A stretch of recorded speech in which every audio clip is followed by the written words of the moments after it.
संदीप पाठक जी, आतिशी जी, दीपक बाबरिया जी, सौरभ भारद्वाज जी, अरविंदर सिंह लवली जी और यहां पर उपस्थित सभी पत्रकार साथियों, नमस्कार।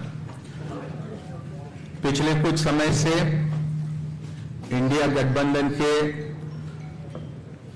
विभिन्न राजनीतिक दलों के साथ में लोकसभा के सीट शेयरिंग को लेकर चर्चा चलते रही और आपको इस बात की जानकारी है कि 2 दिन पहले ही समाजवादी पार्टी के साथ भारतीय राष्ट्रीय कांग्रेस पार्टी का सीट शेयरिंग को लेकर समझौता हुआ। उसकी घोषणा लखनऊ से हुई। समाजवादी पार्टी को 1 सीट लोकसभा की खजुराहो ये मध्य प्रदेश में देने का भी ऐलान लखनऊ से किया गया। पिछले दिनों में आम आदमी पार्टी के साथ लंबी चर्चा हुई और चर्चा के उपरांत भारतीय राष्ट्रीय कांग्रेस और आम आदमी पार्टी के बीच सीटों को लेकर समझौता हुआ है, जिसको आपके समक्ष यहां पर मैं रखने का काम करूंगा। मुझे खुशी है कि 2 महत्वपूर्ण राजनीतिक दल इंडिया गठबंधन के आने वाला लोकसभा चुनाव का पूरा जिम्मा एक साथ संभालेंगे और जिस तरह की परिस्थितियां आज मुल्क में बनी है, जो चुनौतियां हमारे लोकतंत्र और हमारे संविधान के सामने बनी है, उनका मुकाबला करने के लिए इंडिया गठबंधन पूरी तरह से सशक्त तरीके से उसका मुकाबला करने के लिए तैयार है। और उसी कड़ी में आम आदमी पार्टी और कांग्रेस पार्टी का सीटों को लेकर समझौता हुआ।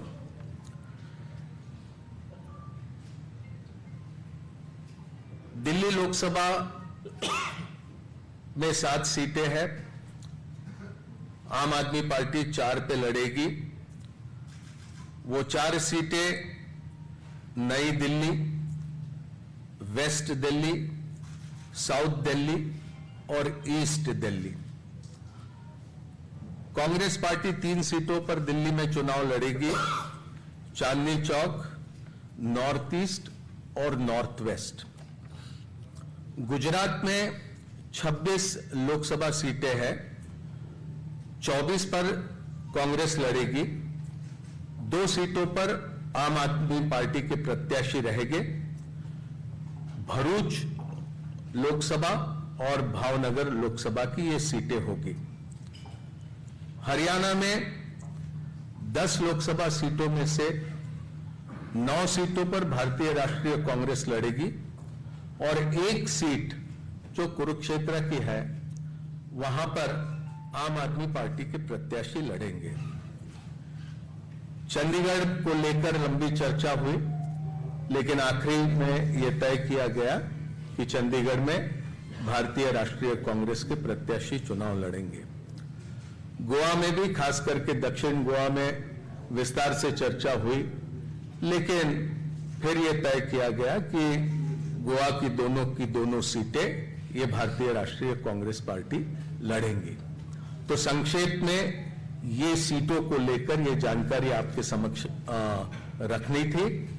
ये संभव है, 2 अलग अलग राजनीतिक दल हम होने की वजह से अलग अलग चुनाव चिन्हों पर हम ये चुनाव लड़ेंगे, लेकिन हमारी जिम्मेदारी रहेगी कि दिल्ली में कांग्रेस पार्टी 3 पर प्रत्याशी रखने के बाद भी 7 पर हम किस तरह से कामयाब हो सकते हैं, उस दिशा में हमारा प्रयास रहेगा और हमारे तमाम कार्यकर्ता और नेता उस दिशा में प्रयास करेंगे। और इसी तरह की स्थिति सभी राज्यों में हम दोनों दलों के बीच में ही नहीं, तो इंडिया गठबंधन में जितने भी राजनीतिक दल है, वो सभी तालमेल के साथ काम करते हुए अधिक से अधिक प्रत्याशियों को कामयाब करने की दिशा में प्रयास करेंगे। ये बोल दिया हो गया। हरियाणा, चंडीगढ़, बोल दिया।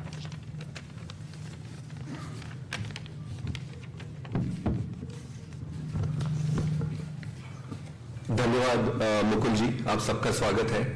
तो सीटों के बारे में मुकुल जी ने सारे स्टेट्स का डिटेल में बता दिया है। मैं बस इतना ही कहना चाहता हूं कि आज देश जिस परिस्थिति से गुजर रहा है, जिस तरीके से भारतीय जनता पार्टी की सरकार सारी संस्थाओं को खत्म कर रही है एक एक करके, जिस तरीके से चुनावों की चोरी हो रही है, जिस तरीके से चुनावों की चोरी करने के लिए, चुनावों को जीतने के लिए विपक्षी नेताओं को जेल में डाला जा रहा है, जिस तरीके से किसानों के साथ अन्याय हो रहा है, जिस तरीके से पूरे देश की जनता बेरोजगारी, महंगाई से जूझ रही है, आज देश को एक ईमानदार और मजबूत विकल्प की जरूरत है। इसी को ध्यान में रखते हुए और अपने स्वयं के राजनीतिक छोटे छोटे बड़े छोटे हितों को दरकिनार करके देश के हितों को सामने रखकर इस गठबंधन में आए हैं। और गठबंधन में आने का उद्देश्य मैं एक बार फिर से आप सबके समक्ष रखना चाहता हूं कि देश इंपॉर्टेंट है, पार्टी हमेशा सेकेंडरी है। इस चुनाव को हम इस तरीके से नहीं लड़ेंगे कि ये कांग्रेस यहां से लड़ेगी, आम आदमी पार्टी यहां से लड़ेगी। इस चुनाव को इंडिया लड़ेगी। कुछ सीटों पर आम आदमी पार्टी अपने कैंडिडेट उतारेगी और कुछ सीटों पर कांग्रेस अपने कैंडिडेट उतारेगी। मेरा ये मानना है कि भारतीय जनता पार्टी के जो कैलकुलेशन और जो भी इन्होंने अपनी रणनीति बनाई थी, वो सारा इस अलायंस के बाद से उलटफेर हो जाएगा और देश की जनता के साथ मिलकर ये चुनाव लड़ेंगे और ये चुनाव जीतेंगे। बहुत बहुत धन्यवाद। प्लीज। पंजाब में दोनों पार्टियों ने म्यूचुअली ये तय किया है कि अलग अलग चुनाव लड़ेंगे। देखिए, हमारा पूरा कैडर देश के लिए राजनीति में आया था। आज अगर हमारे कैडर से पूछोगे कि क्या इंपॉर्टेंट है, वो कहेगा कि देश इंपॉर्टेंट है। और वो भली भांति आज की राजनीतिक परिस्थिति को समझ रहे हैं। तो मिलकर लड़ेंगे, कैडर साथ में लड़ेगी। और रहा सवाल कैंपेन के छोटे छोटे जो प्रश्न आपने पूछे हैं, वो सारा मिलकर जब स्ट्रैटेजी बनाएंगे तो उस पर डिस्कस कर लेंगे।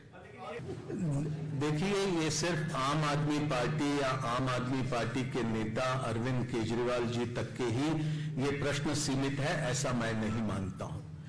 आज जिस तरह की परिस्थितियां भारतीय जनता पार्टी ने देश की राजनीति में खड़ी करी है, पूरे मुल्क में एक तरह से कहे कि ये लोकतंत्र के सामने चुनौती है।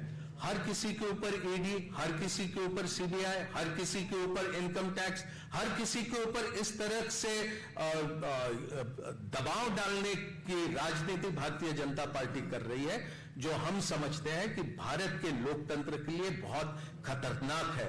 और इसका मुकाबला सिर्फ आम आदमी पार्टी ही नहीं, भारतीय राष्ट्रीय कांग्रेस ही नहीं, भारत के लोग इसका मुकाबला करेंगे।